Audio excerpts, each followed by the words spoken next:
নমস্কাৰ। এই মুহূৰ্তৰ অসমৰ প্ৰত্যেকগৰাকী জনতালৈ দিবলৈ ওলাইছোঁ ডাঙৰ খবৰ। আজি হৈছে 11 আগষ্ট। আজি অসমৰ লাখ লাখ দুখীয়াসকললৈ কেইখনমান চৰকাৰী আঁচনিলৈ দিবলৈ ওলাইছোঁ ডাঙৰ খবৰ।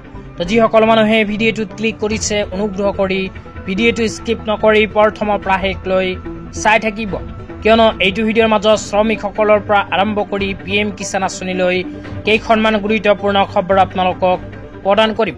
অনুগ্ৰহ কৰি ভিডিঅ'টোত ক্লিক কৰিছে যদি ভিডিঅ'টো স্কিপ নকৰি প্ৰথমৰ পৰা শেষলৈ চাই থাকিব। লগতে মোৰ চেনেলত নতুন হ'লে প্লিজ চেনেলটো ছাবস্ক্ৰাইব কৰি মোৰ লগত থাকিব।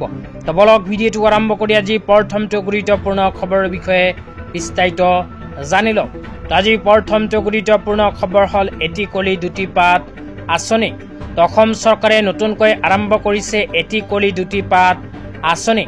এইখন আঁচনিৰ জৰিয়তে শ্ৰমিকসকলক 5,000 টকাৰ এককালীন সাহায্য প্ৰদান কৰিব। 7 লাখ শ্ৰমিকসকলে এটি কলি দুটি পাত আঁচনিৰ অধীনত লাভ কৰিব 5,000 টকাৰ এককালীন সাহায্য। তো কোনবোৰ শ্ৰমিকসকলে লাভ কৰিব, কেনেকৈ লাভ কৰিব, সবিস্তাৰে এতিয়া আপোনালোকক জনাই দিছোঁ। অনুগ্ৰহ কৰি ভিডিঅ'টো স্কিপ নকৰি চাই থাকিব।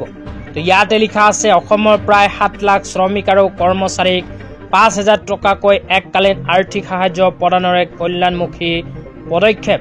মুঠ ব্যয় 342 কোটি টকা। তো ইয়াতে কিন্তু স্পষ্টভাৱে কোৱা হৈছে এটি কলি দুটি পাত আঁচনিৰ অধীনত অসম চৰকাৰে 7 লাখ চাহ বাগিচা শ্ৰমিকক প্ৰদান কৰিব 5,000 টকাকৈ এককালীন সাহায্য। ইয়াৰ বাবে 342 কোটি টকা অসম চৰকাৰে ধাৰ্য কৰিছে। তাৰপিছত লিখা আছে 18 জুলাই 2025 অসম কেবিনেটৰ সিদ্ধান্ত অনুসৰি অসম চৰকাৰে যোৱা 18 জুলাই 2025 তাৰিখে কেবিনেট বৈঠকত এইখন আঁচনি আৰম্ভ কৰিছে। তো চাহ বাগিচাৰ শ্ৰমিকসকলে এটি কলি দুটি পাত আঁচনিৰ জৰিয়তে 5,000 টকাৰ এককালীন সাহায্য লাভ কৰিব। তেতিয়া আপোনালোকক দিবলৈ ওলাইছোঁ আজিৰ দ্বিতীয়টো খুবেই গুৰুত্বপূৰ্ণ খবৰ। আজিৰ দ্বিতীয়টো গুৰুত্বপূৰ্ণ খবৰ হ'ল PM কিষাণ আঁচনিলৈ।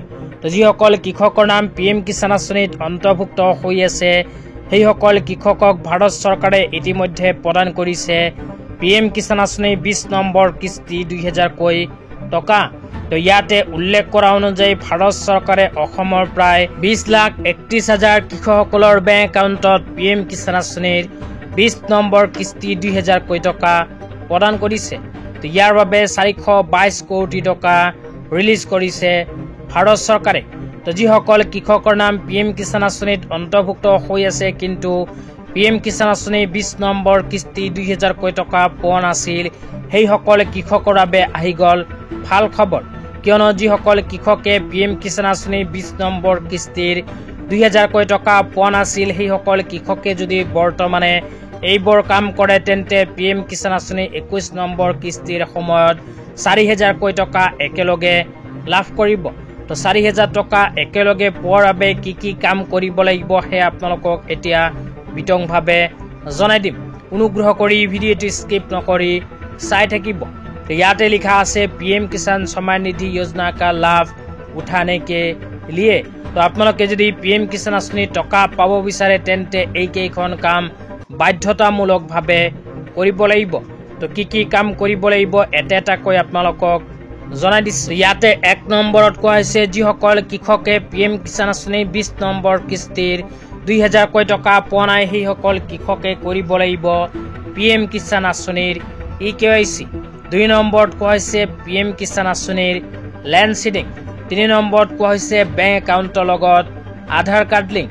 এইবোৰ কাম যিসকল কৃষকে কৰা নাই সেইসকল কৃষকে যদি PM কিষাণ আঁচনিৰ 21 নম্বৰ কিস্তি ধন পাব বিচাৰে তেন্তে অতি সোনকালে কৰিব লাগিব।